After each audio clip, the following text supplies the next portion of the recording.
नमस्कार, दिन भर की बड़ी खबरों में आपका स्वागत है। मैं हूं आपके साथ मानसी। आज इस बुलेटिन में बात होगी दिल्ली में हार के बाद पंजाब सरकार पर मंडराए संकट की, दिल्ली में चल रही सियासी हलचल की। जानेंगे मणिपुर में बीरेंद्र सिंह के इस्तीफे के बाद कैसे बैकफुट पर आई बीजेपी, सोनिया गांधी के सवाल से कैसे फंसी मोदी सरकार। देखेंगे प्रयागराज महाकुंभ में लगे भीषण जाम को और बुलेटिन के आखिर में देखेंगे जाने माने कार्टूनिस्ट इरफान की किस खबर पर पड़ी तिरछी नजर।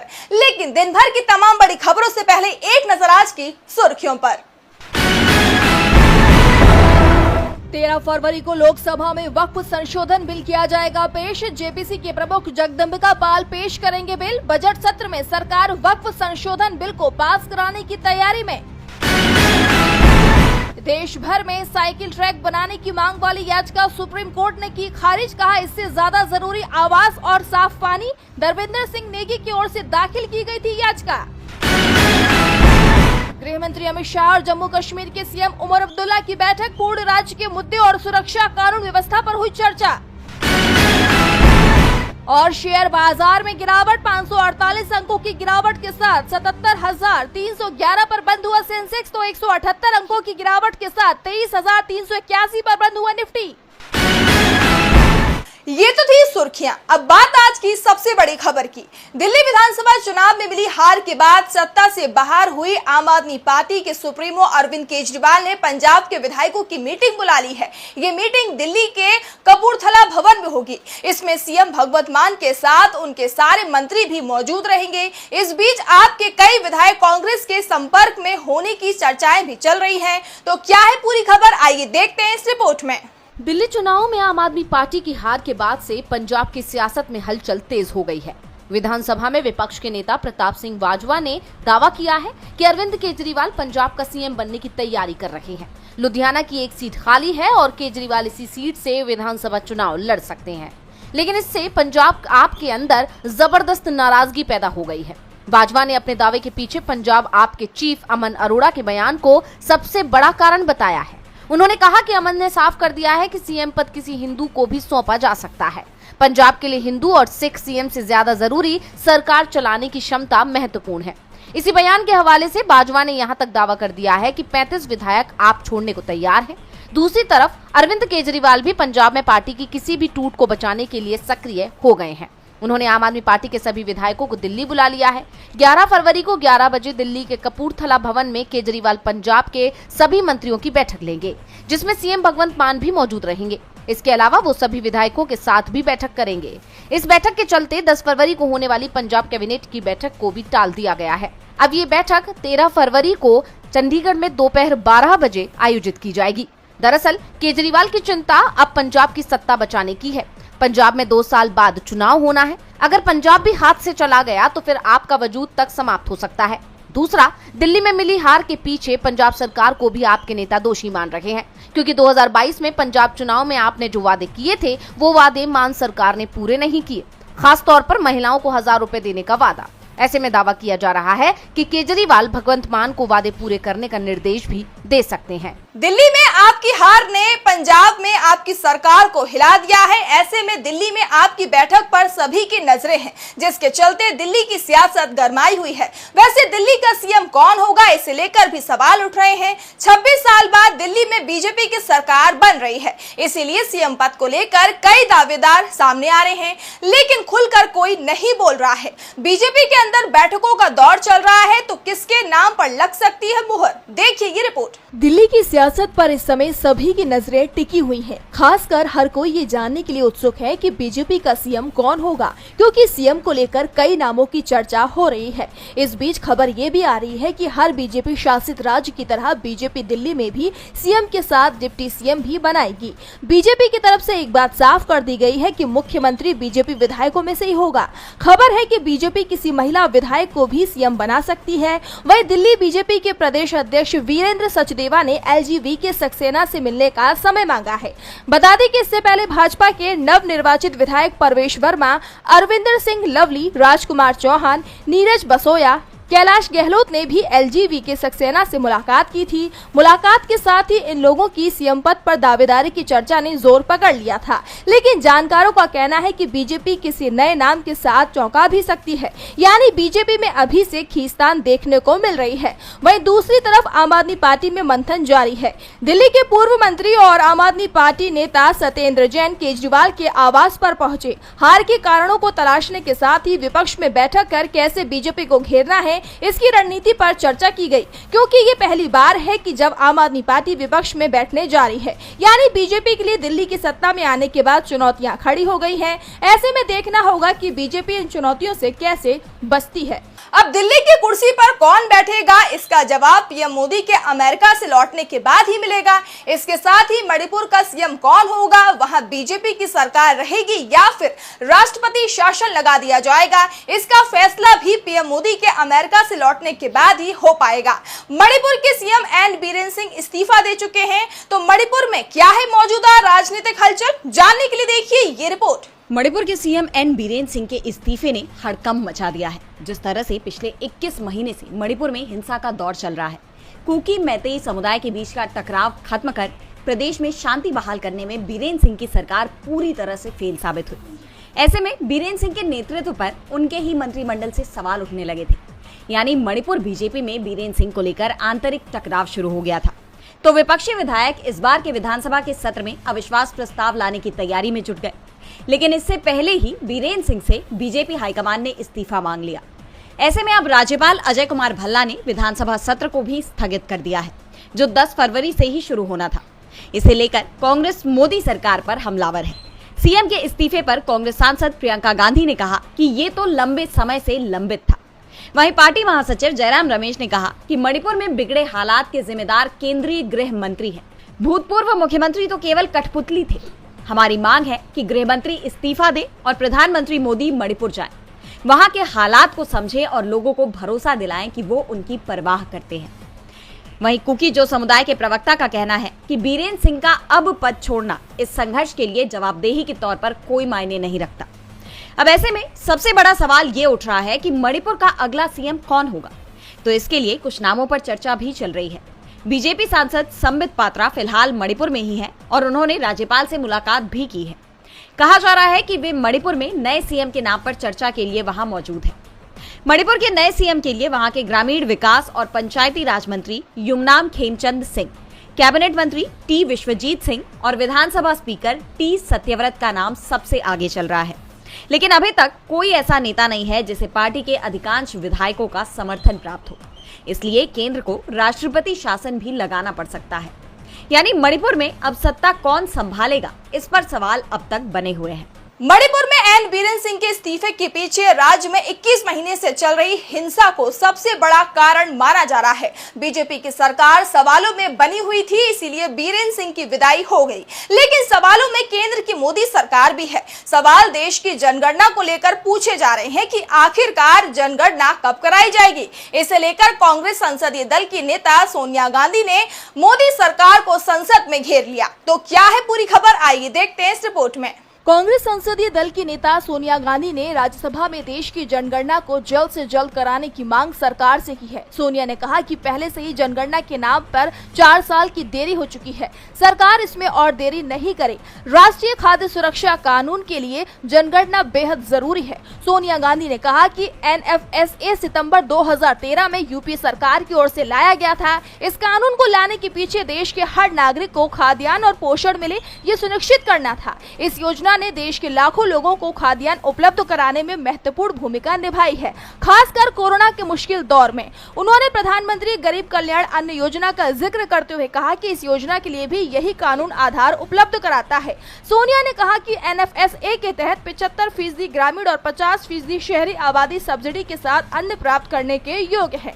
सोनिया गांधी ने कहा कि देश में 2021 की जनगणना नहीं हुई है, इस कारण लाभार्थियों का कोटा अब भी 2011 की जनगणना के आंकड़ों आंकड़ों पर ही आधारित है, जबकि इस जनगणना को 1 दशक से अधिक समय बीत चुका है। सोनिया गांधी ने कहा कि आजाद भारत के इतिहास में ऐसा पहली बार हुआ है कि हर साल 10 साल पर होने वाली जनगणना में 4 साल से अधिक की देरी हुई है। उन्होंने कहा कि 2021 में जनगणना होनी थी, लेकिन अब तक इसे लेकर कुछ भी स्पष्ट नहीं है कि इसे कब तक कराया जाएगा। वित्त मंत्री निर्मला सीतारमण ने 1 फरवरी को बजट पेश किया था, उसमें भी जनगणना का जिक्र नहीं किया गया। इसे लेकर सोनिया ने कहा कि बजट आवंटन को देखें तो ये साफ है कि जनगणना इस साल भी नहीं होगी। सोनिया ने कहा कि फूड सिक्योरिटी प्रिविलेज नहीं है, ये मूलभूत अधिकार है। सोनिया गांधी ने राज्यसभा में देश की जनगणना का मुद्दा उठाकर एक बार फिर मोदी सरकार को मुश्किल में फंसा दिया है। तो इस समय सबसे ज्यादा मुश्किल में कोई दिख रहा है तो वो है लोग जो सड़क मार्ग से प्रयागराज जा रहे हैं। महाकुंभ के चलते प्रयागराज जाने वाला हर रास्ता जाम हो गया है। डबल इंजन की सरकार लगातार महाकुंभ की व्यवस्था को लेकर ये दावे कर रही है कि सब कुछ उनके नियंत्रण में है, लेकिन अब दावा किया जा रहा है कि महाकुंभ के चलते दुनिया का सबसे बड़ा जाम लग गया है। देखिए ये रिपोर्ट। प्रयागराज में जारी महाकुंभ को लेकर अव्यवस्था की एक और तस्वीर सामने आई है। लगभग 30 दिनों से यूपी के प्रयागराज में जारी महाकुंभ के लिए पहुंचने वालों की तादाद कई गुना बढ़ गई है, जिसे लेकर देश के तमाम राज्यों से प्रयागराज पहुंचने वाली सड़कों और हाईवेज पर जाम लग गया है।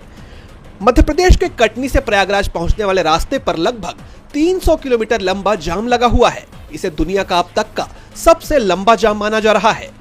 कटनी के साथ साथ और भी रास्ते जिन पर जाम लगा हुआ है वो हैं दिल्ली से प्रयागराज, पहले 12 घंटे लेकिन अब 30 घंटे। सतना एमपी से प्रयागराज, पहले 5 घंटे अब 15 घंटे। कानपुर से प्रयागराज का रास्ता पहले 5 घंटे था और अब 12 घंटे। पटना से प्रयागराज पहले 8 घंटे लेकिन अब 17 घंटे। वाराणसी से प्रयागराज पहले 3 घंटे और अब 10 घंटे। और रायपुर से प्रयागराज पहले 13 घंटे अब 22 घंटे। इस दौरान प्रयागराज में ट्रैफिक व्यवस्था की भारी समस्या खड़ी हो गई है। व्यवस्था बनाए रखने के लिए प्रशासन के सारे इंतजाम फेल साबित हो रहे हैं। श्रद्धालुओं का सैलाब कई किलोमीटर लंबे ट्रैफिक जाम की वजह बन रहा है। कई जगहों पर गाड़ियों की लंबी कतारें हैं और लोग घंटों गाड़ियों में बैठने को मजबूर हैं। पार्किंग क्षमता से ज्यादा गाड़ियों के चलते सड़कों पर परेशानियां बढ़ रही हैं और कई किलोमीटर तक श्रद्धालु पैदल यात्रा करने को मजबूर है। इसे लेकर देश भर के तमाम विपक्षी पार्टियों ने इसे मिसमैनेजमेंट करार देकर बीजेपी सरकार को घेरा है। अब देखना होगा कि सरकार इस जाम से निजात पाने के लिए क्या करती है। महाकुंभ से लगातार ऐसी तस्वीरें सामने आ रही हैं जो बीजेपी सरकार के दावों से बिल्कुल परे है, जिसको लेकर विपक्ष सरकार पर लगातार हमलावर है। इस बीच संसद का बजट सत्र काफी जबरदस्त नजर आ रहा है, जहां विपक्षी सांसद एक के बाद एक कई मुद्दे उठा रहे हैं और मोदी सरकार से जवाब की मांग कर रहे हैं। सत्र के 7वें दिन भी कुछ ऐसा ही नजारा दिखाई दिया, जहां महाकुंभ में भगदड़ से लेकर अमेरिका से अवैध प्रवासियों की वापसी का मुद्दा जोर शोर से उठाया गया। विपक्ष ने सरकार की जमकर घेराबंदी की। तो क्या कुछ रहा संसद में दिन भर, जानने के लिए देखिए ये रिपोर्ट। संसद के बजट सत्र के 7वें दिन भी दोनों सदनों में जोरदार बहस देखी गई। कांग्रेस सांसद मनीष तिवारी ने अमेरिका से भारतीयों के डिपोर्टेशन के मुद्दे पर लोकसभा में स्थगन नोटिस दिया था। जिस तरह से अमेरिका से भारतीय अवैध प्रवासियों की जंजीरों में जकड़कर वापसी हुई है, उसे लेकर सरकार के रवैये पर विपक्ष में असंतोष साफ नजर आ रहा है।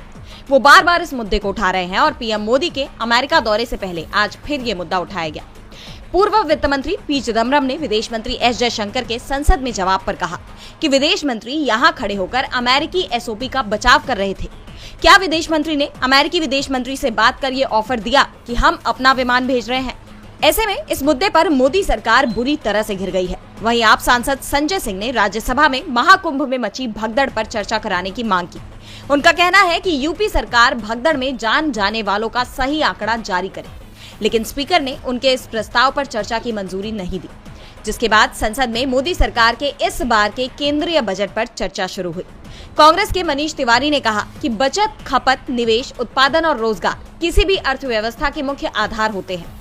उन्होंने यूपीए सरकार के समय इनसे जुड़े आंकड़े और 2023-24 के आंकड़े गिनाते हुए सरकार को कटघरे में खड़ा किया और बेरोजगारी दर को लेकर भी सवाल उठाए। उन्होंने कहा कि इस बजट ने आम आदमी को पूरी तरह से पीस दिया है, जबकि बीजेपी सांसद अनुराग ठाकुर ने इस बजट को विकसित भारत का रोड मैप बताया। वहीं पी चिदम्बरम ने बजट को लेकर वित्त मंत्री सीतारमण के दावे पर कहा कि जीडीपी की साइज के हिसाब से देखें तो ये 1 लाख करोड़ 0.34% है। आप क्या ये कहना चाहते हो कि 0.34% इकोनॉमी को बूम कर देगा? वित्त मंत्री ने मध्यम वर्ग को याद रखा, इसके लिए उनको बधाई। पूर्व वित्त मंत्री ने आगे कहा कि सरकार को इनकम टैक्स के साथ ही जीएसटी में कट करना चाहिए, पेट्रोल डीजल पर टैक्स कट करना चाहिए, मनरेगा की मजदूरी बढ़ानी चाहिए, इससे बड़ी आबादी को लाभ होता। लेकिन उन्होंने ऐसा कुछ नहीं किया और इनकम टैक्स पर फोकस किया, दिल्ली चुनाव पर फोकस किया। यानी देखा जाए तो संसद में कई मुद्दे उठे और इन मुद्दों के साथ ही सरकार पर सवाल भी उठे। संसद में विपक्ष के हमलावर तेवरों से मोदी सरकार बैकफुट पर दिख रही है। इस बीच पीएम मोदी ही विदेश दौरे पर चले गए हैं। पीएम मोदी फ्रांस के दौरे पर हैं और यहां से वो अमेरिका जाएंगे। फ्रांस में पीएम मोदी राष्ट्रपति मैक्रो के साथ आर्टिफिशियल इंटेलिजेंस यानी एआई एक्शन समिट की सह अध्यक्षता करेंगे। भारत फ्रांस सीईओ फोरम को भी संबोधित करेंगे। इसके साथ ही मार्सले से पहले भारतीय वाणिज्य दूतावास का उद्घाटन करेंगे। तो क्या कुछ होगा पीएम मोदी का कार्यक्रम, जानने के लिए देखिए ये रिपोर्ट। प्रधानमंत्री नरेंद्र मोदी फ्रांस और अमेरिका के दौरे पर रवाना हो चुके हैं। पीएम मोदी पहले फ्रांस पहुंच रहे हैं, उसके बाद वो फ्रांस से ही अमेरिका रवाना हो जाएंगे। तीसरी बार प्रधानमंत्री बनने के बाद ये मोदी का पहला फ्रांस दौरा है। ऐसे में इसे काफी अहम माना जा रहा है। हिंदुस्तान और फ्रांस के संबंध 25 साल पुराने हैं और काफी मजबूत हैं। ऐसे में अब पीएम मोदी का ये दौरा दोनों देशों के बीच इस सहयोग को और मजबूत करने का काम करेगा। प्रधानमंत्री मोदी शाम में राष्ट्रपति मैक्रो के साथ एलिस पैलेस में डिनर करेंगे।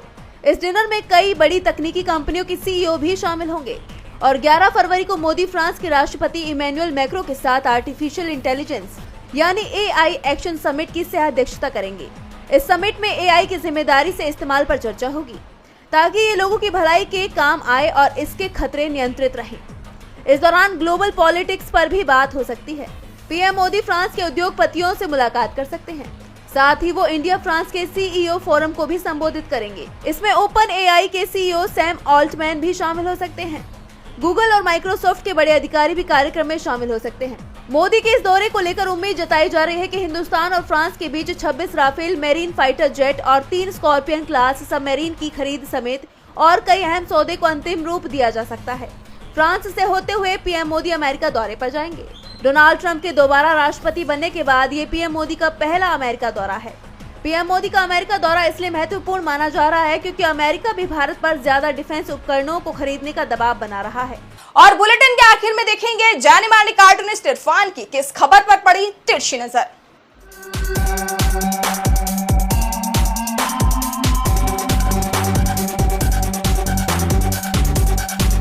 देश के भाजपा शासित राज्यों की लाडली बहनों के लिए कुछ अच्छी खबर नहीं लगती यानी, क्योंकि महाराष्ट्र की सरकार ने तो अपने यहाँ से लाडली बहना की लिस्ट में से 5 लाख महिलाओं के नाम काट दिए हैं। कहा जा रहा है कि वो जांच में सही नहीं पाई गई हैं। अगर वो सही नहीं पाई गई हैं तो उनके वोट क्या जो उन्होंने दिए थे वो सही माने जाएंगे? क्या उनको भी रद्द किया जाएगा? फिलहाल मामला तो चुनाव ख़त्म पैसा हजम वाला लगता है।